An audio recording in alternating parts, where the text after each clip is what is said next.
Hermanos queridos, vamos a unirnos en primer lugar a la oración de Jesucristo. Padre nuestro que estás en el cielo, santificado sea tu nombre.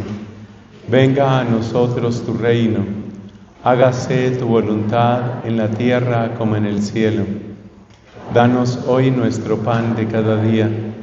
Perdona nuestras ofensas, como también nosotros perdonamos a los que nos ofenden. No nos dejes caer en la tentación y líbranos del mal. En nombre del Padre, del Hijo y del Espíritu Santo. Amén. Tenemos un hermoso tema el día de hoy. Lleva por título dos palabras: ternura y firmeza. Empecemos por mirar cómo es nuestro cuerpo, porque en él encontramos precisamente tanto la ternura como la firmeza. La palabra ternura viene del latín teneris, que significa lo que es blando. Y en nuestro cuerpo hay muchas zonas que son blandas, no solamente los músculos, sino sobre todo los órganos de los sentidos. Qué delicados son nuestros ojos. Son tan delicados que para expresar el exquisito cuidado de Dios para con cada uno de nosotros, tenemos esa expresión bíblica, que Él nos cuida como a la pupila, como a la niña de los ojos. Nuestros ojos son tiernos.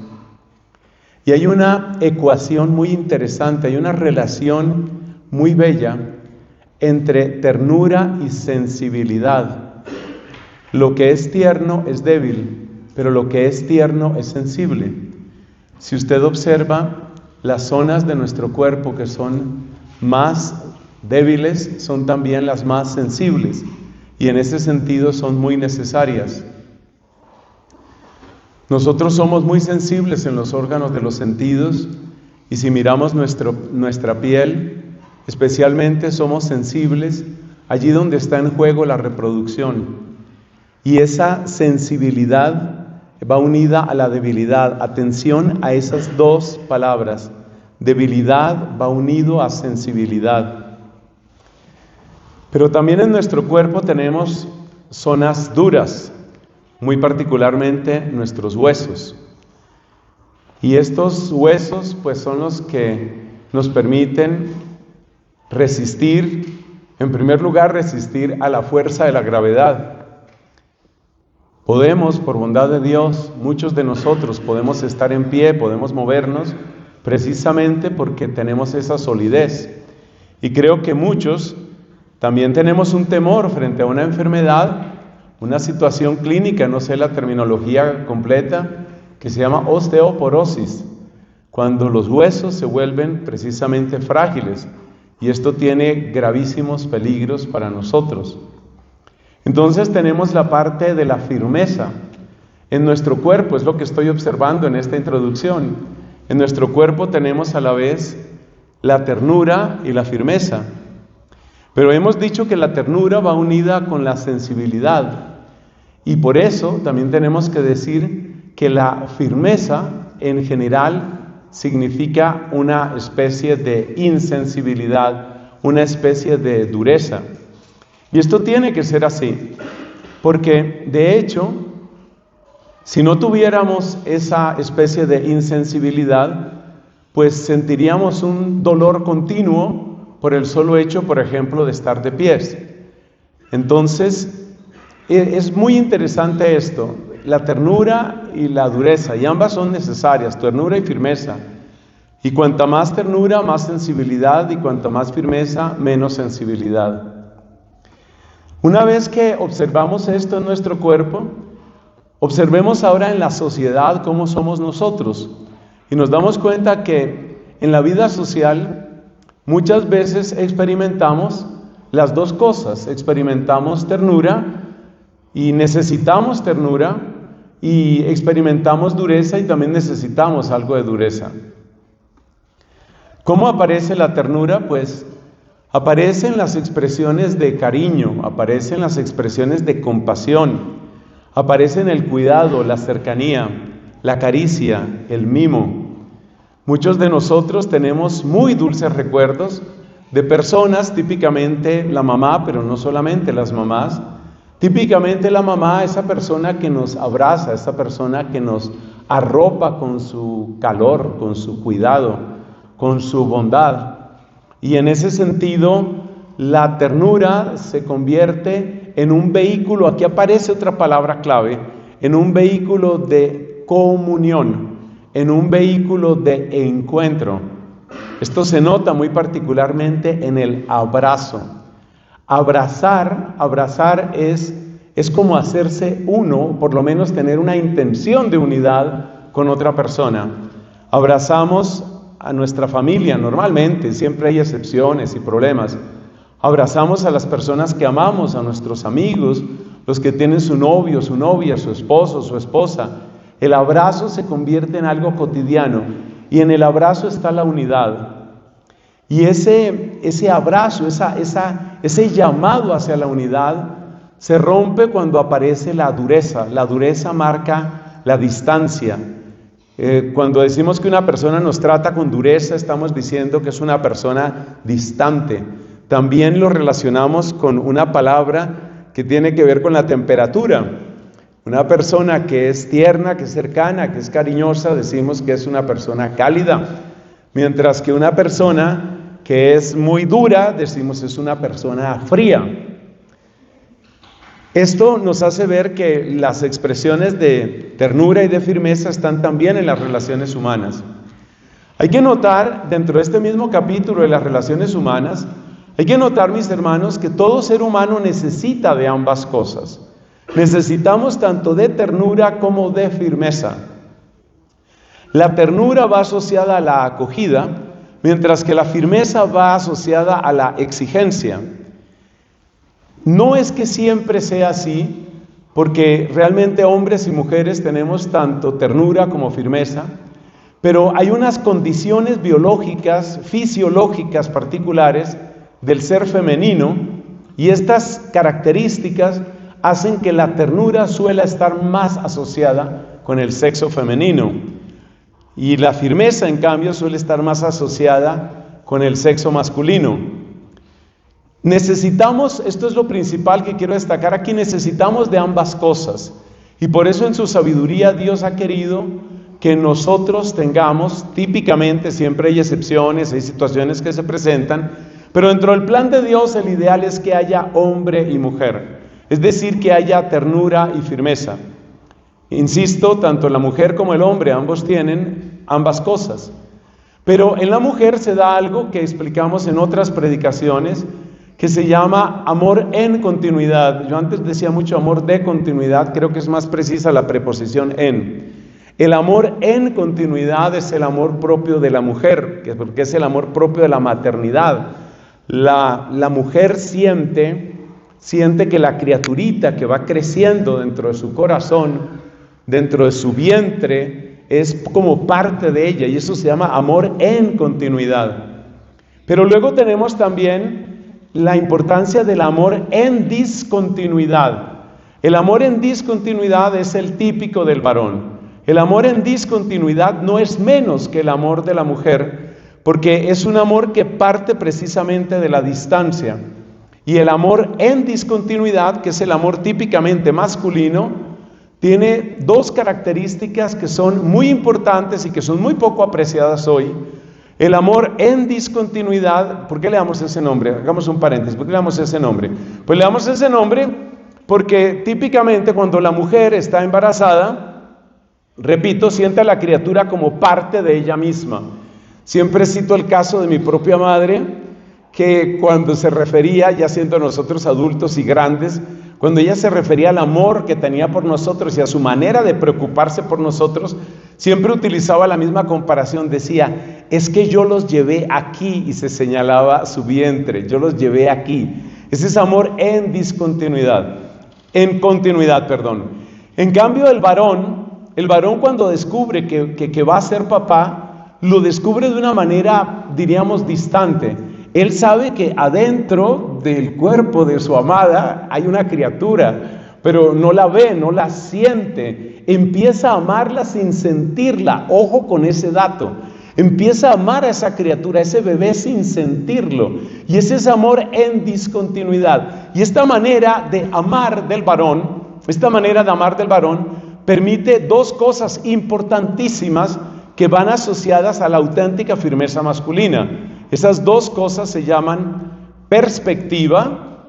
Perspectiva, ¿qué quiere decir perspectiva? Perspectiva quiere decir que ama al hijo o a la hija, por supuesto que la ama a la hija, pero la ama desde una perspectiva, es decir, la ama dentro de un conjunto. Ve a su hija, pero ve también cómo existen otros seres humanos, hombres y mujeres.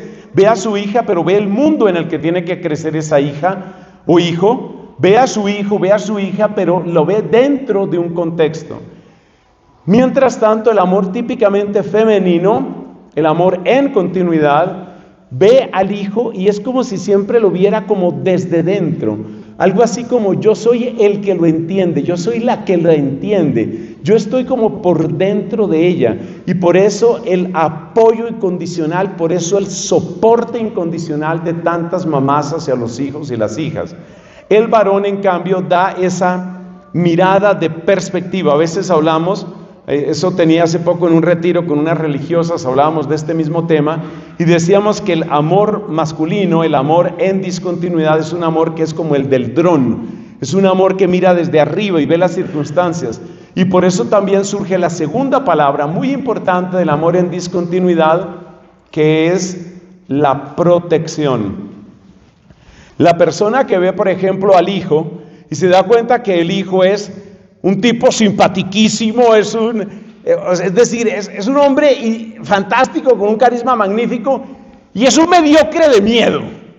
Entonces ve las dos cosas, porque es un dron, y está mirando al mismo tiempo, mi hijo es simpatiquísimo, mi hijo le cae bien a todo el mundo, pero el tipo es un mediocre. Esa doble observación, ese ubicar al hijo dentro del contexto, también le hace ver a ese tipo, o sea, al hijo, a ese tipo hay que advertirle que si sigue como va, no va a lograr nada en la vida. Y ahí empieza el amor de protección. Entonces, para quienes están tomando apuntes, que son varios de ustedes, podemos hacer como dos columnas. Podemos poner ternura, va unido con amor en continuidad, que va unido con soporte, apoyo. Por eso, esa expresión que tienen todas las mamás sienten que su hijo es único, su hija es fantástica, y siempre es, no porque sea mi hija. Y uno va a ver, y sí, es porque es la hija, punto. Porque resulta que es una muchachita como tantas muchachitas, pero la mamá la mira como desde dentro porque la conoce, porque es así como su universo. Entonces, en una columna hay que poner amor ¿cómo es? En continuidad, que no se confunda, Fray Nelson, por favor. Amor en continuidad, hay que poner soporte, hay que poner ternura, todo eso va junto. Y en la otra columna hay que poner, ahí también está la sensibilidad, y en la otra columna hay que poner firmeza, perspectiva y protección. El amor masculino es un amor que ubica y es un amor que protege. Cuando una mujer encuentra a un varón con el que tiene una relación de pareja y ese varón no tiene esas dos características de ubicar y proteger, que luego eso se traduce en firmeza y liderazgo. Cuando el varón tiene esas dos características, cuando no tiene esas dos características, entonces la mujer lo adopta. Entonces pasa a ser un hijo grande, criado de otra señora, le hace la suegra. Por consiguiente se convierte en un peso muerto. Esta es la razón antropológica por la que la Biblia dice que el varón está llamado a ser cabeza, está llamado a ser líder. Porque si el varón no es cabeza, si el varón no es líder, pero tiene que aprender a ser cabeza. Ser cabeza no es ser tirano, ser cabeza no es ser un insensible, etc. Si el varón no es cabeza, entonces se convierte en un apéndice, se convierte en un hijo. Bueno, esa es la introducción, ahí termina la introducción general de este tema. Nos damos cuenta de cómo hay ternura y hay firmeza, como ambas cosas las tenemos en el cuerpo humano, como ambas cosas las tenemos en la familia, como ambas cosas son necesarias en la crianza, y cómo espontáneamente en una relación de pareja, por ejemplo en una relación de noviazgo, se necesitan esas dos cosas. Es decir, la mujer espera encontrar en el hombre que haya una cierta firmeza, liderazgo, perspectiva, protección. Y el hombre espera en la mujer que haya una especie de ternura, de acogida, de soporte, de fuerza vital. Esta mutua búsqueda, esta mutua perspectiva es querida por Dios, así lo afirmamos los cristianos. Y esta mutua búsqueda es la que hace que el hombre se haga más hombre al lado de esa mujer y la mujer se haga más femenina, más mujer al lado de ese hombre. Es un invento fantástico del amor de Dios, absolutamente fantástico. Hay que anotar una última cosa, o sea que todavía no termina la introducción. Hay que anotar una última cosa aquí, y es que cuando entra una cosa que se llama pecado, este plan de Dios, este orden de Dios, se trastorna. Se trastorna de una manera horrible. El hombre empieza a desubicarse, la mujer empieza a desubicarse. ¿Cómo se desubica el hombre? El primer síntoma del hombre desubicado es el hombre agresivo, el hombre machista, el hombre que trata de imponerse a base de grito, a base de violencia, a base de manipulación. Esa ya es una deformación.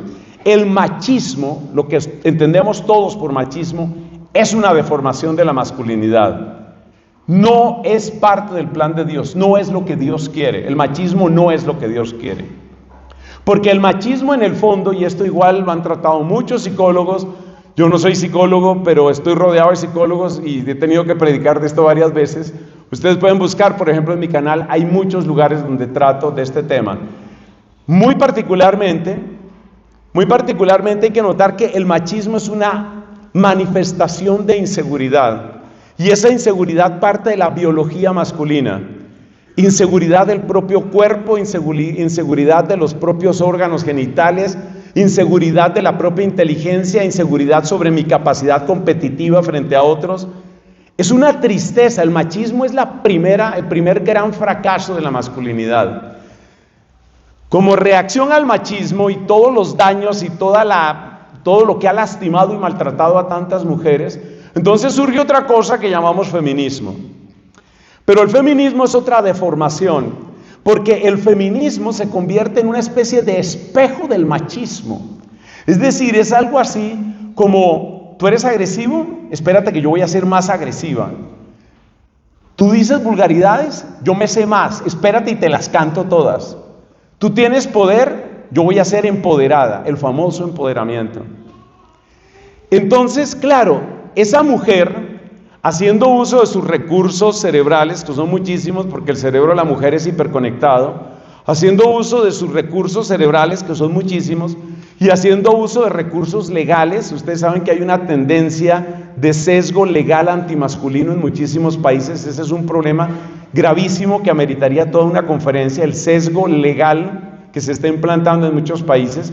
Por eso existe el crimen de feminicidio específicamente, rompiendo el gran principio legal de la igualdad de todos ante la norma, ante la ley.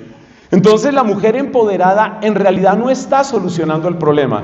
La mujer empoderada lo que está haciendo es simplemente repetir el esquema. Tú corres, yo también puedo correr. Tú lavas tuercas, yo también puedo lavarlas. Tú eres feo, mira, ya me volví fea. Entonces, es que no es casualidad. Usted mire una cantidad de feministas y uno dice, sí, siquiera se metió a feminista, hermana, ¿por qué? Porque de otra manera no la iba a lograr. O sea, usted no iba a lograr relevancia social alguna de otra manera si no es así. Entonces, el feminismo no es la respuesta. Y si tú lo examinas bien, ahora ese feminismo produce otra reacción. Mire cómo va esto. El primer descalabro, el primer desastre se llama machismo. No lo quiere Dios. El segundo desastre, que es como un reflejo de eso, se llama feminismo. Y el tercer desastre se llama entonces otra dimensión de la inseguridad masculina, entonces tenemos al hombre suavecito. Tenemos al hombre afeminado. Tenemos al hombre inseguro. Tenemos al hombre que no sabe o siente que todo lo que diga puede ofender. Y es ese hombre disminuido, castrado emocionalmente, que de muchas maneras termina convirtiéndose en un peso para la relación de la mujer. Y de ahí se siguen muchas otras cosas. Básicamente, ustedes pueden estudiar el resto de este tema bajo el título Ideología de Género y todo ese tipo de cosas.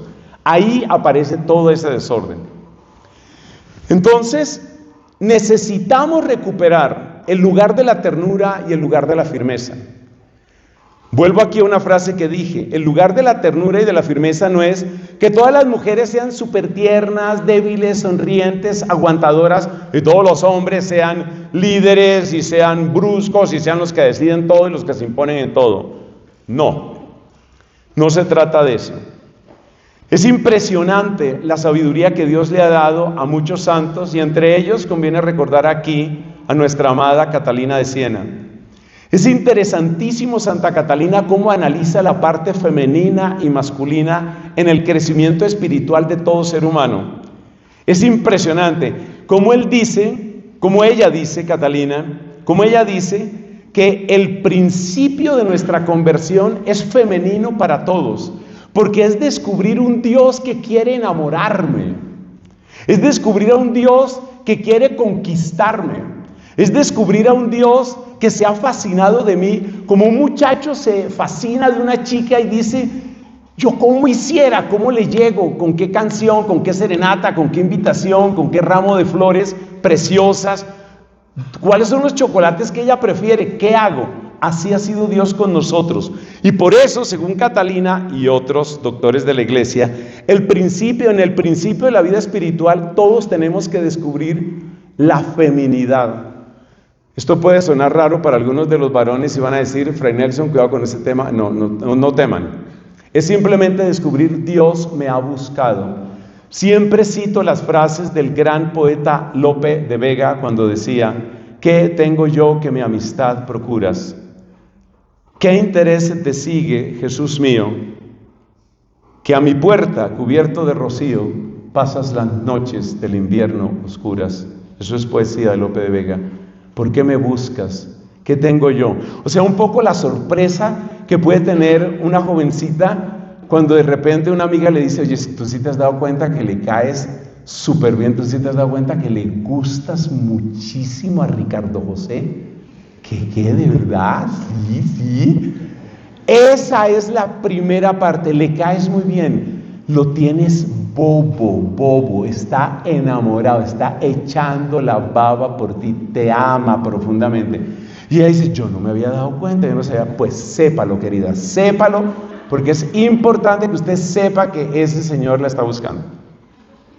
Entonces dice Catalina que la primera fase siempre es femenina, y el que no ha descubierto esa fase femenina, que la tenemos que descubrir todos, hombres y mujeres, el que no ha descubierto la fascinación de que todo un Dios me ha buscado, todo un Dios se encarnó por mí, todo un Dios murió por mí, lo dice San Pablo, Gálatas capítulo 2, me amó y se entregó por mí. El que no haya descubierto eso no empieza en la vida cristiana, no empieza, porque mientras no descubras un Dios fascinado, mientras no descubras un Dios enamorado, el único Dios que tú vas a tener es un capataz, el único Dios que tú vas a tener es una idea abstracta. Eso es lo único que tú vas a tener.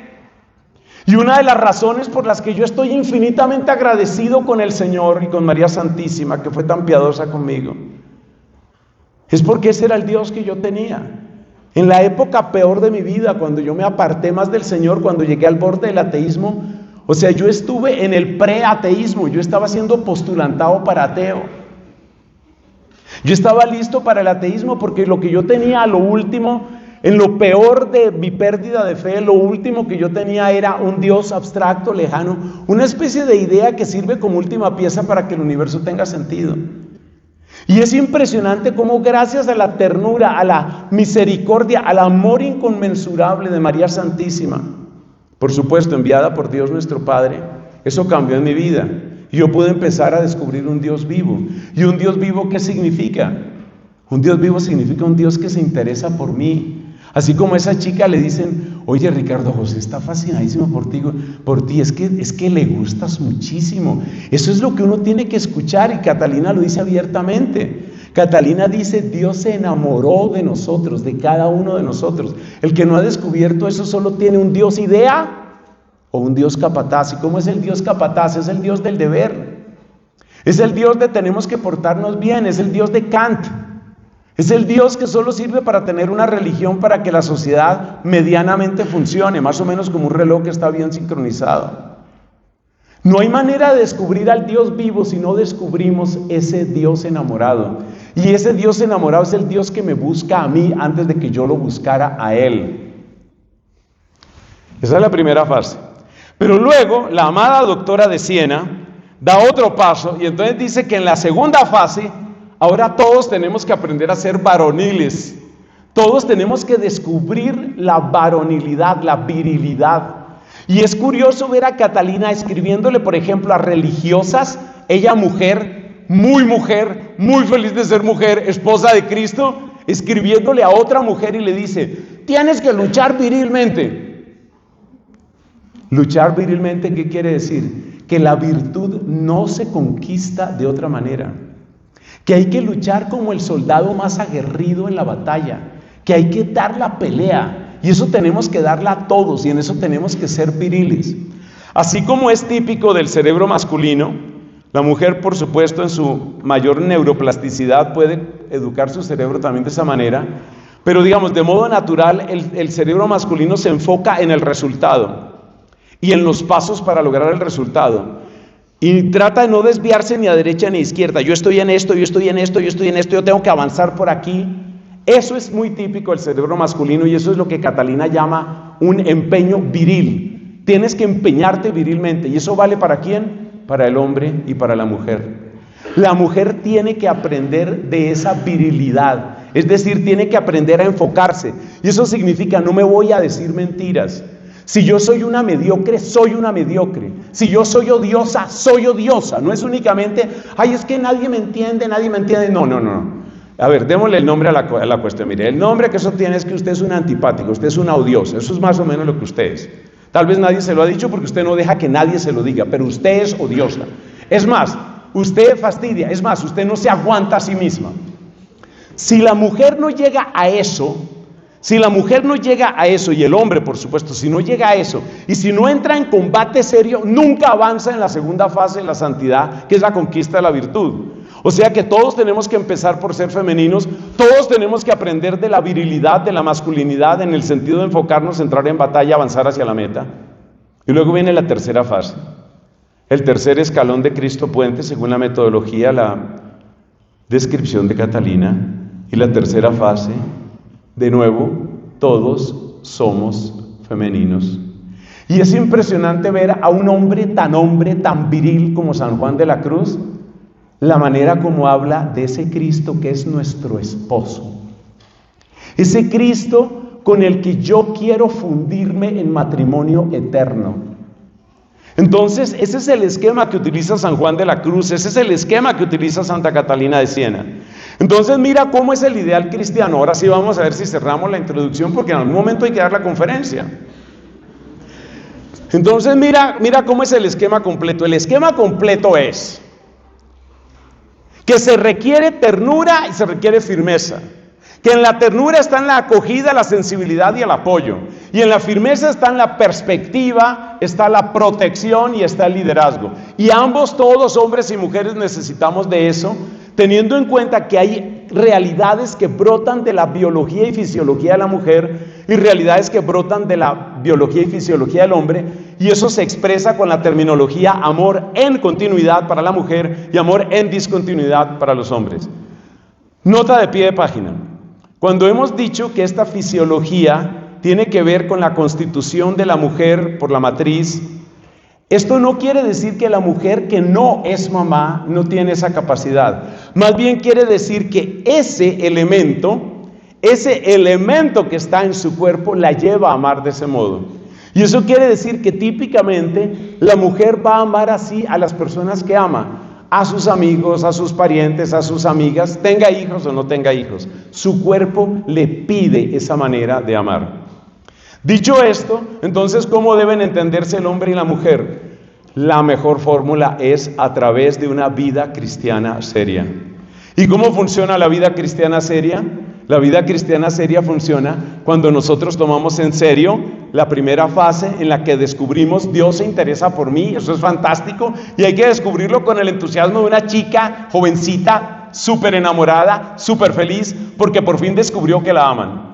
Segunda fase, hay que dar la pelea viril por la virtud y hay que enfocarse en lo que nos hace falta, no decirnos mentiras y también fortalecer un poquito el cuero, porque es que también estamos en una época en la que mucha gente se vuelve tan sensible que no se le puede decir nada, porque todo ya los ofende, vivimos ofendidos, salimos a la calle, no sé, esto me ofende, ese cielo, esto me ofende, vivimos ofendidos, todo es, buenos días, ¿por qué me grita? No me grites, estoy ofendido, todos ofendidos. No señor, a ver, cuerito un poquito durito, cuerito duro, a luchar, a pelear las verdades, la vida es cruel, la vida es dura, hay que dar la pelea y la vida es dura para todo el mundo. Tercero, hay que buscar la mística, hay que buscar la cruz, hay que encontrar la unión perfecta con Cristo. Terminamos esta predicación solo tiene dos partes, la primera era esta larga introducción, la segunda se llama razones. Razones para la ternura y razones para la firmeza. ¿Para qué sirve esta segunda parte de la predicación? Sirve porque ya nos damos cuenta que necesitamos ambas cosas y las necesitamos todos. Y el primero que nos mostró las dos cosas se llama Jesús, Jesucristo. Esa ternura de Jesucristo que se muestra en el famoso verbo splanchnizomai, que se traduce por conmoverse en las entrañas. Ese es Jesús. Jesús que se duele, que se conmueve. Jesús que vence barreras para aliviar al que está sufriendo. Jesús que acoge al pecador. Jesús que defiende al que ya van a apedrear o a la que ya van a apedrear. Ese es el Jesús que nos muestra una ternura incomparable. Pero luego tenemos también al Jesús firme. El Jesús que no se deja manipular, el Jesús que no se deja asustar. Y cuando Pedro le dice, no, tampoco, así que se necesita cruz, que uno diga bruto, se necesita cruz, que cruz, no, tampoco tanto. Pues Jesús lo manda al fondo de la fila y le dice, usted detrás de mí, Satanás, usted está pensando como los hombres, no como Dios. Y según las crónicas, Pedro duró 3 días sin hablar después de esa vaciada. Cristo es firme y Cristo le habla con firmeza a los fariseos y les dice, ustedes son sepulcros blanqueados. Y Cristo le habla con firmeza a los saduceos y les dice, ustedes no conocen ni las escrituras ni el poder de Dios. Y Cristo le habla con firmeza a los escribas y les dice, ustedes ni entran ni dejan entrar a nadie. Y Cristo le habla con firmeza a Herodes y lo trata de zorro. Y cuando Herodes quería que hiciera milagritos, Jesús no hizo nada ni le dijo una sola palabra, lo trató más o menos como lo que probablemente era Herodes en ese momento, un bulto de basura, por no decir groserías aquí. Y así trató también a Pilato, así le dijo nuestro Señor Jesucristo a Pilato, también lo trató así. Pilato se pone de bravucón, ay, yo tengo poder para salvarte, poder para condenarte, poder ni que nada. Todo lo que usted tiene recibido y prestado, esa es la vida de Pilato. O sea que Jesús es al mismo tiempo tierno como la más tierna, más tierna mamá y firme como el más valiente general. Y ambas comparaciones las utiliza, por ejemplo, Catalina. Por ejemplo, Catalina, hablando de la cruz, dice que hay una ternura de enamorado, de borracho enamorado en Cristo en la cruz. Esas expresiones de los místicos. Pero dice también que Cristo en la cruz es un soldado que dio la pelea por liberarnos a nosotros. Fíjate cómo está la firmeza y cómo está la ternura. Pero la gran pregunta es, ¿cómo podemos recuperar el equilibrio? Ya que vivimos en un mundo que tiene todo tan trastocado, que tiene todo tan desordenado. ¿Cuándo uno tiene que ser tierno? ¿Cuándo uno tiene que ser firme? Vamos a dar algunas pistas que ayudan en nuestras relaciones interpersonales y también en el trato que uno debe tener consigo mismo. De mis investigaciones que comparto con mucho amor y con gran alegría con todos ustedes, les voy a compartir precisamente cinco razones para la ternura y 5 razones para la firmeza. Yo las llamé aquí razones, luego ya no me gusta tanto la palabra. ¿La idea cuál es? La idea es que si usted ve alguno de estos casos que le voy a describir aquí, deje que brote en usted la ternura. En este momento no me importa si usted es hombre o mujer. Precisamente una de las cosas interesantes en el magisterio del Papa Francisco es la manera como él insiste en este tema de la ternura. Ningún papa que yo conozca en la historia de la humanidad había hablado tanto sobre la necesidad de la ternura, porque no se nos olvide que la ternura está relacionada con la acogida y con la sensibilidad. Y según el Papa, uno de los peores pecados de nuestro tiempo es precisamente que nos hemos vuelto insensibles. No nos importan los demás. Estamos tan metidos doliéndonos de nosotros mismos y lamiendo nuestras heridas que no nos importan los demás. Y los demás puede ser el propio hijo. Si hay que abortarlo, se aborta. Y los demás puede ser el abuelo, no sirve para nada. Que termine de eutanasiarse y ya se acaba el problema. Los demás pueden ser los inmigrantes. Y esto es muy delicado porque yo sé que hay comercio ilegal de inmigrantes y hay gente, hay mafias que aprovechan para sus intereses políticos y económicos los inmigrantes. Pero también hay miles de personas que están desesperadas y no podemos ser insensibles frente a los inmigrantes, frente a los enfermos, frente a los discapacitados, frente a los que sufren por cualquier causa. Entonces vamos a llamar esto, vamos a mejorar el título, razones para despertar la ternura. Y lo otro se llama razones para despertar la firmeza. Y un papá tiene que cultivar la ternura, y un papá tiene que cultivar la firmeza, una mamá también. Usted con sus amigos, ahora se volvió moda que ser amigo significa solamente ternura, aceptación, que en la práctica se convierte en complicidad. Vamos a ver en unos minutos que eso es una traición. Si tú pretendes ser solo ternura con tu amigo, con tu amiga, terminas volviéndote cómplice que destruye la vida de esa persona. Entonces, razones, atención señoras y señores, razones para despertar la ternura. De aquí en adelante hablamos para creyentes. Si no eres creyente, de alguna manera, porque sé que los videos estos dan muchas vueltas, si no eres creyente, tal vez puedes aprovechar muchas de estas palabras, pero muchos puntos tienen que ver con gente que tiene fe. Fe en Dios creador, fe en Dios redentor, fe en Dios santificador, Padre, Hijo, Espíritu Santo. Primera razón para la ternura. Parece tan simple y es tan profundo. Es una obra de Dios. No es una obra mía. Es una obra de Dios. Lo que empieza por situar, o lo primero que ayuda a situar la ternura, es esa frase tan sencilla. Es una obra de Dios. Decía el mismo Papa Francisco que la mejor manera de amar es tratar de no adueñarse de la gente. Y que cuando nosotros nos adueñamos de las personas, empezamos a usarlas. Es de Dios, es de Dios. Imagínate cómo va a tratar una esposa al esposo cuando lo mira así. Es una obra de Dios. Por supuesto, es una obra que tiene una historia que es lo siguiente que vamos a ver, pero es una obra de Dios. Y ver también a los hijos así, son una obra de Dios. No son míos. No son míos. Esa renuncia a poseer, esa renuncia a adueñarse de las personas, da un enfoque muy, muy diferente a la vida. Porque automáticamente eso significa que mi papel en tu vida es ayudar a que tú llegues a ser plenamente la obra que Dios quiere. ¿Para qué estoy yo en tu vida? ¿Para qué estoy yo en la vida de Alba María? ¿Para qué estoy en la vida de Fernando? ¿Para qué estoy en la vida de Juan Carlos? ¿Para qué estoy en la vida de Sandra? Sandra, yo sé por qué estoy en tu vida. Para ayudar a que esa obra se realice. Cada uno de nosotros es una ayuda. Yo soy una ayuda para esa persona. Yo soy una ayuda para ese bebé que acaba de nacer.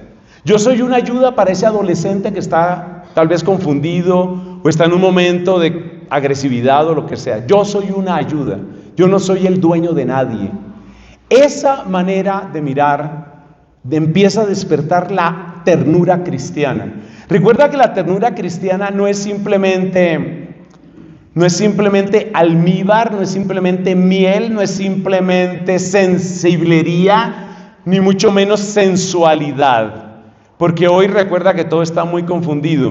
Y a veces las parejas creen que la ternura está muy unida a la sensualidad. Entonces, esas parejitas que son muy lindas, porque las parejas son invento de Dios, y entonces esa parejita en que él la abraza a ella la abraza a él, y van sintiendo cosas, y le acaricia, y van sintiendo cosas, y entonces quiere sentir más cosas. ¿Qué hago para sentir más? No, eso no. No confunda los términos. La ternura tiene su lugar. Entonces lo primero es obras de Dios. Así se despierta la auténtica ternura. Segundo argumento, segundo punto para despertar la auténtica ternura. Toda persona humana es una historia en construcción. No estamos terminados de hacer. Ninguno de nosotros está terminado de hacer. Incluyendo tus papás, incluyendo tus profesores, incluyendo los sacerdotes que tú conoces. No estamos terminados de hacer. Nosotros nos volvemos implacables y condenamos a las personas cuando creemos que lo que estamos viendo es la versión definitiva. No, hermanos, no. Yo recuerdo otro retiro que tuve con otras religiosas, hermosas mujeres de Dios, y uno de los temas más bellos que más me llegó, aunque yo mismo era el predicador, era descubrir la única razón por la que yo estoy en esta tierra es porque estoy inacabado. Por favor, para encontrar la ternura, óyeme esta frase: declárate inacabado. Declara a tu novia inacabada, declara a tu papá inacabado. No está terminado de hacer. Ninguno de nosotros está terminado de hacer. Y tenemos historia. Y mire que hay un pecado terrible que se comete en este sentido. Y es un pecado que sucede en muchas familias. Le voy a dar, esto se entiende mejor con un ejemplo. Le voy a dar este ejemplo. Resulta que, vamos a ponerlo con una pareja. Todo muy bien, un tipo muy caballeroso, muy bien, todo. Un día, pues el hombre se pasó de tragos. Y ese día resulta con una vulgaridad, y resulta con unos chistes pésimos, y resulta, mejor dicho, mostró una cosa monstruosa. Se volvió un monstruo. Los tragos lo volvieron nada. Y entonces a veces cuando vemos lo peor de una persona decimos: ahora sí mostró lo que era. No utilicen ese lenguaje, por favor. Lo que nosotros somos no es ni lo peor ni lo mejor. Nosotros somos todo ese rango. Los seres humanos variamos. Un día tú puedes ver a la persona en su peor día, porque está borracho, o porque está en pecado, o porque está lleno de codicia, o porque está lleno de rabia. Entonces el día que tu jefe, lleno de rabia, dice 3 o 4 groserías y es injusto, sí, ahí apareció el verdadero jefe. No, ese no es el verdadero jefe. La verdad de las personas no es lo peor de las personas. Escribe eso por algún lugar, porque es que eso se mete mucho en los matrimonios y eso destruye los matrimonios. Y eso destruye las familias, creer que la verdad de una persona es lo peor de la persona. No, señor. Somos historias en construcción. Y ese momento bajo de esa persona, ese momento bajo, es solamente un momento bajo que tiene esa persona. Trasládalo al plano físico. Es lo mismo que sucedería, por ejemplo, con la salud. Yo creo que muchos de nosotros hemos tenido distintas enfermedades y usualmente las enfermedades hacen que uno se vea feo o, según las circunstancias, más feo. Entonces, imagínate que yo miro una persona que está terriblemente enferma, ojerosa, pálida, con esa piel así, y entonces yo digo: esa es la verdad de la persona. Esa no es la verdad de la persona. Y otro día tú ves a la persona que está yendo para una recepción, un matrimonio, se puso el vestido increíble, tiene el maquillaje que le queda perfecto. Entonces tú dices: esa es. No, tampoco. Las personas somos todo eso somos. Somos historias en construcción. Y saber que somos historias en construcción nos prepara para lo más propio de la ternura cristiana, para acoger, para entender. Y no es solo que tengamos días buenos y días malos, es que también tenemos épocas malas y épocas buenas. Y te digo algo que es durísimo. Es probable que tú no alcances a conocer las épocas buenas de la persona. Y sin embargo, eso no quita que esa persona es más que sus épocas malas. Tal vez no vamos a conocer lo mejor de muchas personas. Cuando yo me pongo a pensar la edad que tengo, aunque en esta asamblea todavía hay gente mayor que yo, pero cuando yo me pongo a pensar la edad que tengo, yo digo, mucho de lo que tratamos de sembrar, por ejemplo, en familia espiritual, yo no lo voy a ver. Yo no lo voy a ver. O sea, ¿cuál será la gente que después va a ir a agradecer a una tumba? Esa escena que tanto vemos los sacerdotes. ¿Cuánta gente está ahí en una tumba agradeciendo? ¡Ay, cuánto bien me hizo! Y el otro allá ya lleva años allá. Pero hay que estar listos para eso. Entonces, el segundo despertador de la ternura es: somos historias en construcción. Todos somos historias en construcción. Tercero, hay que tener en cuenta que todos estamos hechos de barro. No esperes demasiado de las personas. Todos estamos hechos de barro. Y conviene en esto recordar uno su propia historia. Ustedes, varios de los que me han oído con cierta frecuencia, saben que yo he contado muchas veces, ya perdí la cuenta el número de veces que yo he contado del tiempo que yo me alejé más de Dios. Me he alejado muchas otras veces con mis pecados, pero el tiempo que me alejé más de Dios, que fue básicamente el tiempo en que yo empecé a idolatrar la ciencia. La culpa no es de la ciencia, siempre lo aclaro, la culpa es de uno, que uno idolatra las cosas. ¿Por qué yo cuento tanto eso? ¿Por qué lo repito tantas veces? En primer lugar, porque le puede servir a alguien. Pero ¿sabes en segundo lugar por qué? Porque me parece importante, muy importante, que yo mismo recuerde de dónde me sacó Dios. Y eso es muy importante porque eso le recuerda a uno el barro que uno es. A veces cuando uno se convierte, hablemos de que ha habido una conversión en nuestra vida. A veces cuando uno tiene una conversión porque asiste a un retiro, porque alguna cosa, a veces cuando uno se convierte, uno se vuelve exigente y uno quiere que las otras personas se conviertan al mismo ritmo de uno, en el mismo retiro donde uno se convirtió, en 3 días, porque ahora yo estoy convertido. Entonces, familia, les informo, me convertí, atención todos, a convertirse. Así no funciona. ¿Cuántas veces le hemos desagradado a Dios? Decía San Agustín, a Dios le desagradaba nuestra manera de obrar. Le agradaba lo que Él había hecho en nosotros, pero le desagradaba nuestra manera de obrar. Y uno tiene que recordar la paciencia que Dios le ha tenido a uno y la misericordia que Dios le ha tenido a uno. Y en la medida en que uno está contemplando ese barro y sabiendo ese barro, uno empieza a tener actitudes de compasión y de comprensión, actitudes de acogida y de ternura con las otras personas. Porque finalmente, y aquí viene un elemento absolutamente clave, el pecado de tu hermano es la herida de tu hermano.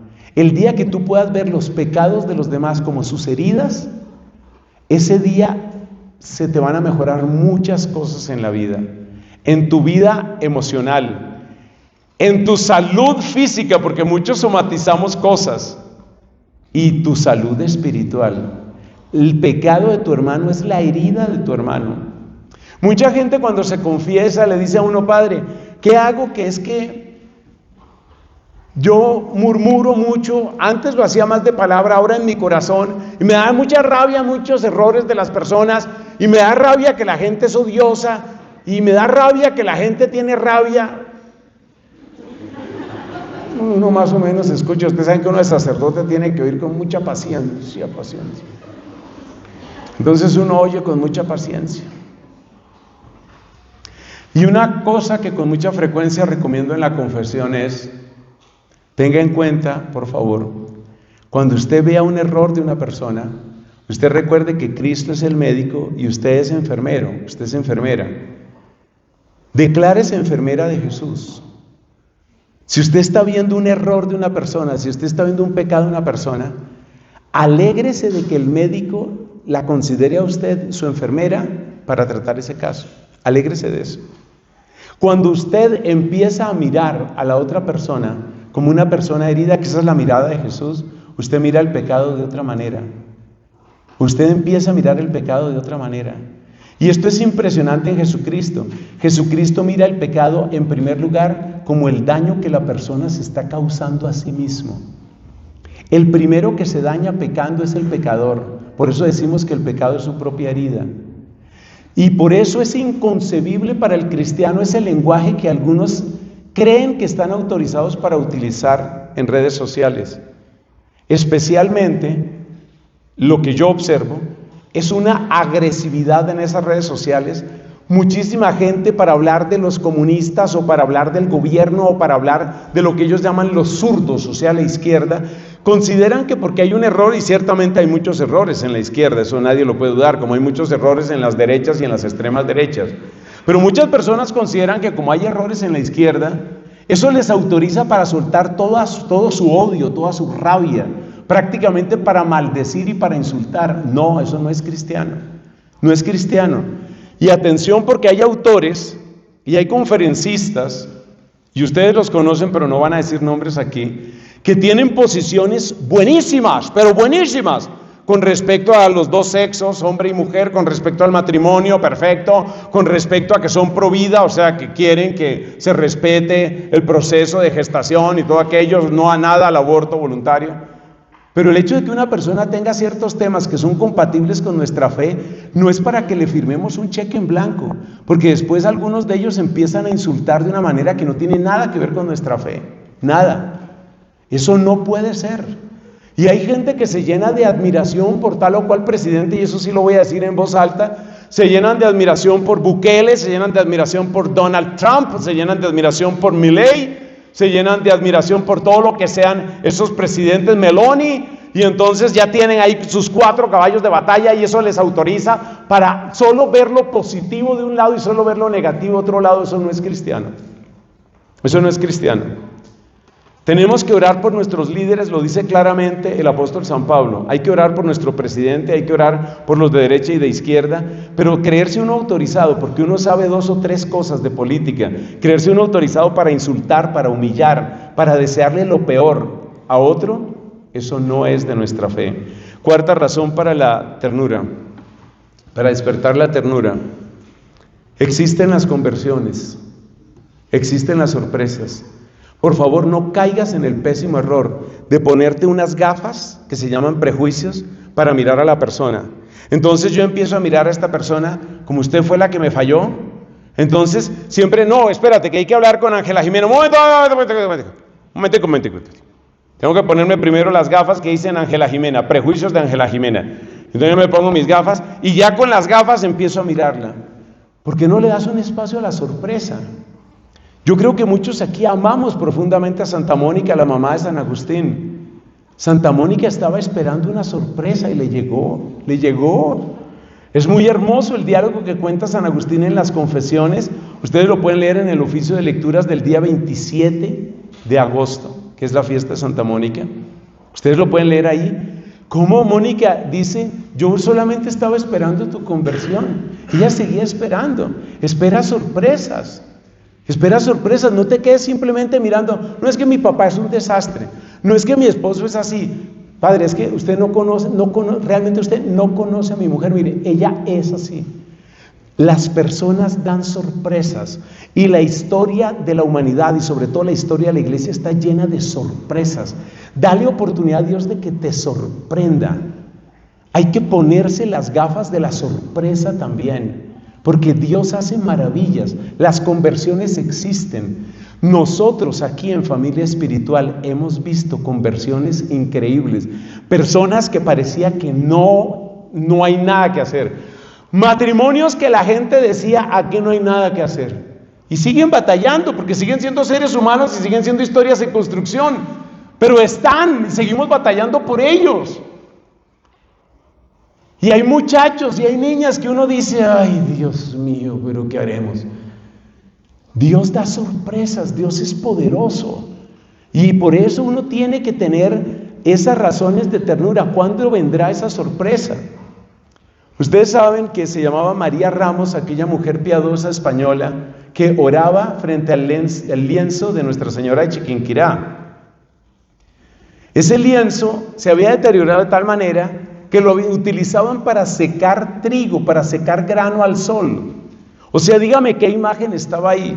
Y me parece un retrato perfecto de la esperanza, que María Ramos cogió esa tela que la habían utilizado para secar grano, la puso en un bastidor y rezaba, y mire lo que le decía a la Virgen: ¿hasta cuándo, rosa del cielo, estarás escondida? Y la gente miraba que esta estaba rezando frente a una tela en blanco. Se iban caminando así.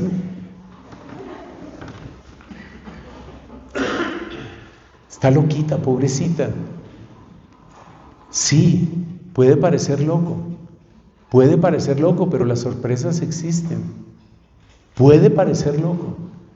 Dale la oportunidad a Dios. ¿Cuándo vendrá una sorpresa? Nosotros hemos visto, y nosotros somos pecadores, todos los que estamos aquí, y hemos visto unas sorpresas increíbles. Quinto, muy parecido, quinta razón para la ternura: hay una puerta que tal vez yo no conozco. Ustedes se dan cuenta que así como tenemos prejuicios, también tenemos un kit de herramientas que utilizamos con las personas. Por ejemplo, hay papás, esto me parece que les pasa más a los papás que a las mamás, que tienen un kit para tratar a tal hijo. O sea, ¿cuál es su kit de herramientas para tratar a su hijo Rodolfo, supongamos? ¿Usted cómo trata a su hijo Rodolfo? Yo tengo 3 herramientas. Primero, lo grito.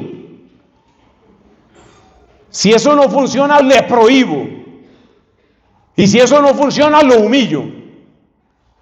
¿Y qué otras herramientas tiene? Bueno, también lo grito. O lo humillo. O le prohíbo. Y probablemente en alguna ocasión hay que hablarle fuerte. Y probablemente en alguna ocasión es necesario tomar medidas. Pero ¿y qué tal que hubiera otra herramienta? ¿Qué tal? ¿Qué tal que hubiera otra manera de hacer las cosas? ¿Qué tal que hubiera otra manera de acercarse a la persona? Dale chance a la persona para que tenga puertas que tú no conoces. Dale chance. A mí me dio clases de eso una mamita que vive aquí cerca del convento, no, que yo sepa no ha venido aquí a Familia Espiritual. Es una señora, ella es separada, con varios hijos. Bueno, esta señora tuvo 3 hijos, 2 hijos y una hija. Los hijos súper brillantes en todo lo que es matemática, ciencia, siempre las mejores notas, de esta gente que está así como en el top, que está en full productividad. Y la hija siempre malita, siempre mediocre, siempre conflictiva, grandes problemas académicos. Un día, no sé quién le dijo a esta mamá, le dijo: ¿usted no ha pensado que tal vez su hija tiene otros talentos que usted no ha pensado? ¿No será que usted en el fondo está pensando que su hija sea como la tercera parte de un libro, ¿no? Los otros 2 hijos son súper brillantes en matemáticas, lógica, ciencia. Y usted quiere que en el fondo su hija sea otra así. Ella tiene otros talentos. Y entonces esta mamá, con todas las dificultades que implica la crianza, sobre todo siendo mamá sola, esta mamá se pone en la tarea de buscar cuál es la puerta de la hija. Empiezan a aparecer talentos literarios, humanistas, de servicio, de sensibilidad, de compromiso. La hija es otro cuento. La hija no es la tercera parte de un libro, ella es ella. Ten presente eso. La gente tiene distintas puertas. Y a veces queremos que la gente entre únicamente por nuestras puertas. Y a veces tenemos un kit de 3 o de 4 herramientas. ¿Usted cómo trata a su esposo? Bueno, yo unas veces lo grito, otras veces lo humillo, otras veces le corto los servicios, otras veces. ¿No ha pensado otra manera? ¿Qué tal que usted utilizara otra manera? La gente tiene muchas puertas y a veces nuestro kit de herramientas es muy reducido. Abra el kit de herramientas, empiece a tratar otra cosa. Y en el fondo es nuestro egoísmo, es nuestro deseo de poner a la gente a girar alrededor de nosotros, así como somos nosotros. Razones para la firmeza, razones para despertar la firmeza, porque todo esto de la ternura está muy bonito, pero hay que llegar a la firmeza también. La primera es que el amor nunca es complicidad con el mal. Amar nunca es ser cómplice. Hay una cantidad de amigas que han llevado a sus amigas al abortuario porque hay que entenderla, ¿Entenderla qué? Entenderla es meterla a 30, 50 años de una crisis brutal en la que va a vivir, y de eso sabemos los sacerdotes. ¿Usted cómo llegó a ese aborto? No, una amiga me lo aconsejó, una amiga me llevó. El amor nunca es complicidad con el mal. Y por eso hay que saber, hay una frase que por ahí republiqué en estos días que dice: el amigo que nunca te corrige probablemente es un enemigo disfrazado. Búscate amigos que te corrijan. Búscate amigos que también te digan lo que estás haciendo mal. Yo sé que a todos nos encanta rodearnos de gente que solo nos aplaude y nos entiende y nos encubre, y no, necesitamos también firmeza.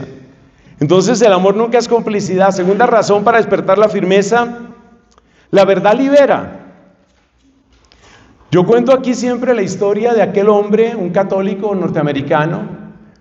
Esta es una historia de homosexualidad, y este hombre iba donde los sacerdotes.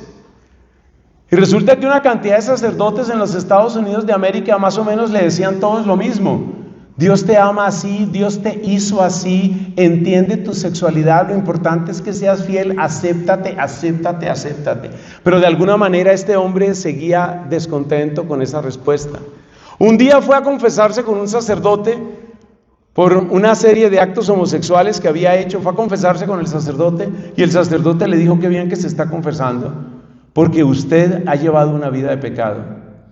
Y este hombre cuenta su testimonio, y en su testimonio él dice: cuando ese padre me dijo eso, que no era lo más amable, que no era lo más dulce, empezó mi libertad.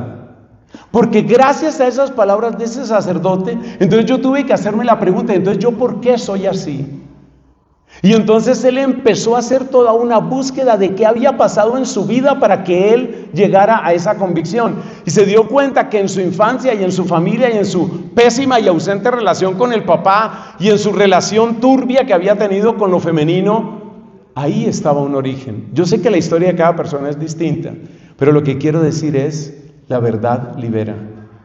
La verdad libera. Al principio la gente no lo entiende. Y hay gente que puede alejarse, como se alejaron de Juan Bautista, como se alejaron de Cristo. Acuérdese que cuando Cristo estaba hablando de la Eucaristía, la mayor parte de su gente se le fue. Se fueron. ¿Y qué hizo Cristo? Salió corriendo detrás de ellos y les dijo: no, pero tampoco es para tanto. No exageren. Ay, pues ya no se puede decir nada, pues. Eso no fue lo que hizo Cristo. La verdad libera. Y a veces lo que necesita reconocer la persona es eso. Y esto lo quiero decir especialmente en los diálogos entre amigas, porque es muy frecuente en las relaciones entre amigas, y esto está muy bien, que las amigas empiezan por comprender a las amigas, y entre amigas se entienden y la escucha, y sí, querida, y entonces la amiga le está hablando de lo terrible que es este esposo, que es un ogro, que es terrible, es un hombre terrible, y sí, es muy terrible, sí, estoy de acuerdo contigo, y no solo eso, todos son iguales, y es una cosa terrible. Está muy bien que escuches y entiendas a tu amiga, pero por favor, conserva la cabeza a flote, porque tal vez hay un momento en el que es bueno que le digas a tu amiga: amiga, ¿y tu responsabilidad qué? ¿Y tu parte qué?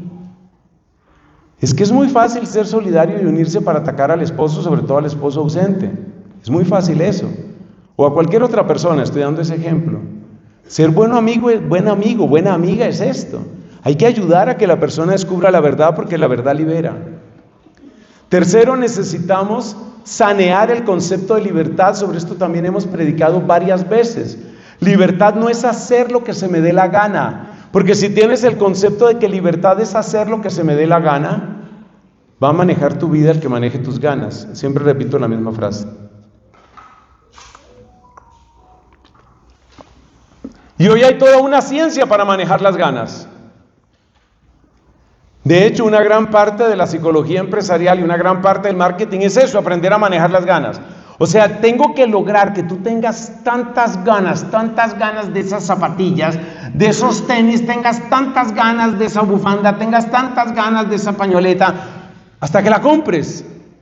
Y lo manejan a uno. Entonces hay que mejorar el concepto de libertad para tener claridad en la firmeza. Ser libre es buscar el bien sin coacción. Esa es la definición más rara, pero de las mejores que conozco de libertad. Se la repito: ser libre es buscar el bien sin coacción. O sea que el que busca el mal no es libre, está buscando la siguiente cadena. Escriba eso que le conviene. El que busca el mal no está buscando la libertad, está buscando la siguiente cadena.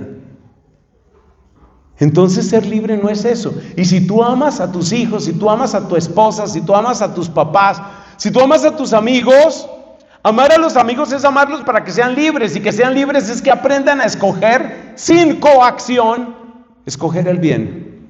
Escoger el bien sin coacción. O sea, no por obligación extrínseca. Eso es ser libre. Escoger el mal no es libertad, es escoger la siguiente cadena. Entonces, si amas a tus amigos, ayúdalos a que sean libres, ayúdalos a que escojan el bien, y para eso muchas veces hay que ser firme. Y es maravilloso cuando tú aprendes a ser firme, cuando tú aprendes a llevar a la persona al siguiente nivel. Hay un elogio que siempre lo rezamos cuando rezamos a Santa Catalina, ¿no? Ese elogio proviene del Papa Pío II, que fue el que la canonizó, y lo tenemos en la oración de cada día, Santa Catalina. Nadie se acercó a ella sin volverse mejor. Eso tiene que ser una consigna para todos nosotros. ¿Tus amigos se vuelven mejores siendo amigos tuyos? ¿Tus amigos se vuelven mejores? ¿La gente que está en contacto contigo mejora o qué pasa con ellos? Cristo pasó haciendo el bien y liberando a los oprimidos por el mal, dice San Pedro. Cuarta razón para la firmeza. Esto vale especialmente para la evangelización, los catequistas, los misioneros, seminaristas, sacerdotes, señores obispos, papas. Dar un evangelio recortado es estafar. Es despreciar el evangelio y es despreciar al oyente. Si yo le doy un evangelio recortado a esta dama que se encuentra aquí, por ejemplo, que para eso se sentó ahí, si tú le das un evangelio recortado, le estás diciendo tú no puedes con el evangelio de verdad. Por eso todo predicador que te deje en el pecado, en realidad te está estafando. Y esto hay que advertirlo, porque hay movimientos fantásticos hoy en la iglesia, como por ejemplo los retiros de Emaús, que yo los amo. Pero por favor, los que organizan retiros de Emaús, y un día toca decir esto en voz alta y lo voy a decir hoy, escojan bien a los benditos confesores. Escojan bien. Porque todo el trabajo para hacer un bendito retiro y que venga un confesor a dejar a la gente en pecado. Escojan bien, por favor, escojan bien. No se trata de que el confesor sea rigorista o no sea rigorista, se trata de alguien que ame el evangelio y lo presente completo. Porque el que te deja en el pecado no te ama, te estafa, te está estafando. Hay que presentar el evangelio completo, con todas sus aristas, con toda su esperanza, con toda su alegría, con toda su exigencia. Así fue Jesús, así nos toca a nosotros. Lo otro es insultar el evangelio, es insultar a la gente. Y siempre digo la misma comparación. Es decirle a la persona, como tú no puedes con el evangelio de verdad, entonces, bueno, pues hice para ti un evangelio de mentiritas. Mira, estas 3 paginitas son para ti, pero no vas a poder con más. Eso es insultar, hermanos, eso es insultar. El evangelio hay que presentarlo completo, con amor, con delicadeza, de una manera procesual, con caridad, pero hay que presentarlo completo. Y por último, no se nos olvide, hermanos, que Cristo mismo nos llamó a ser perfectos como el Padre Celestial es perfecto.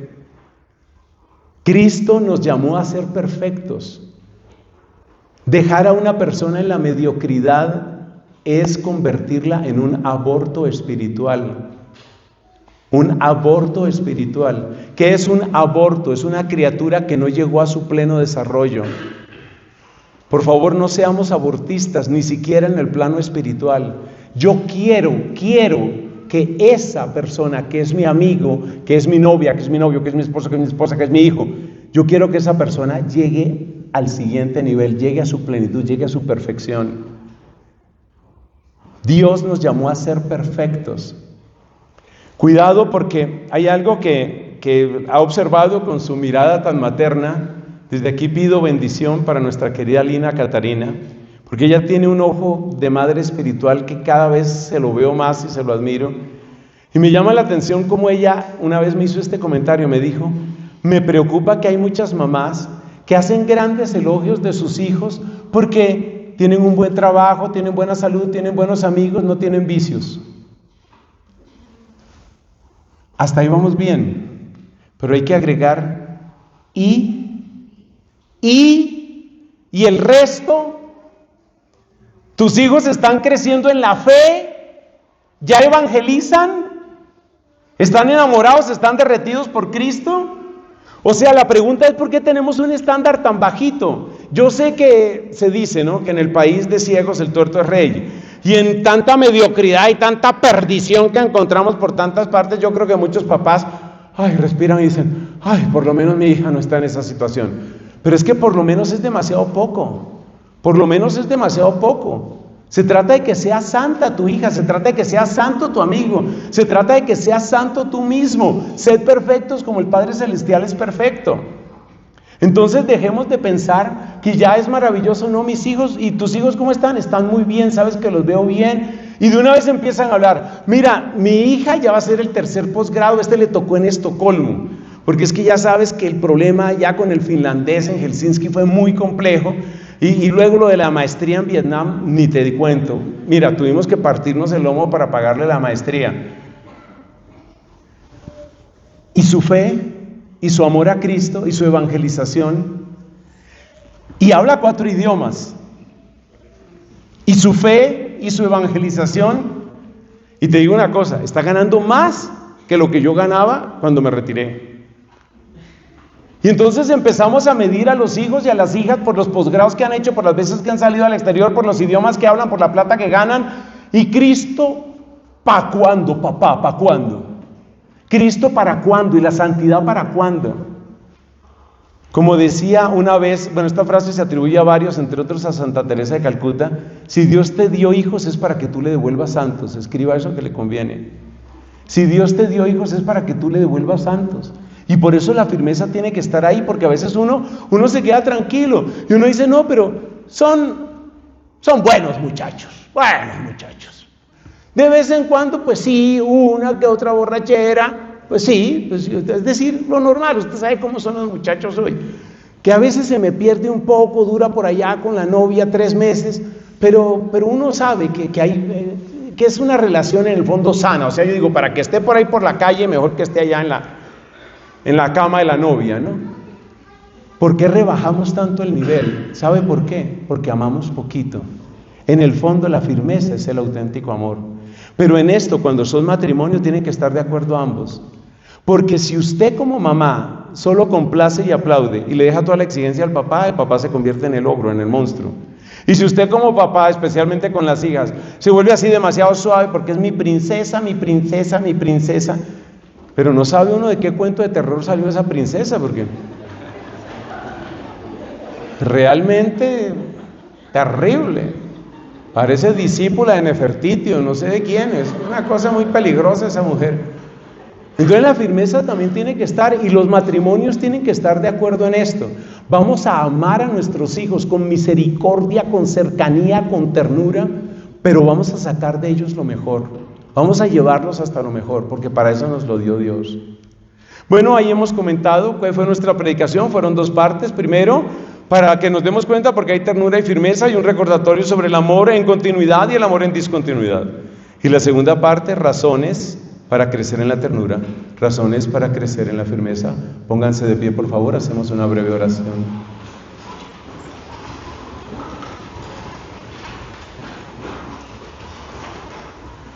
Te alabo, Padre, y te bendigo porque tú nos has mostrado ternura. Dice el Salmo, como un padre siente ternura por sus hijos, así siente el Señor ternura por sus fieles. Y tú nos has mostrado firmeza, porque ya dijiste desde la antigua alianza, seréis santos, porque yo, el Señor vuestro Dios, soy santo, y os he escogido para que seáis míos. Gracias por la ternura, gracias por la firmeza.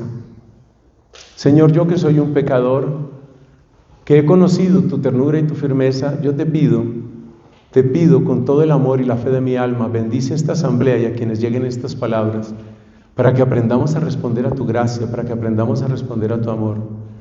Gracias por este momento, gracias por cada hijo y por cada hija aquí presente.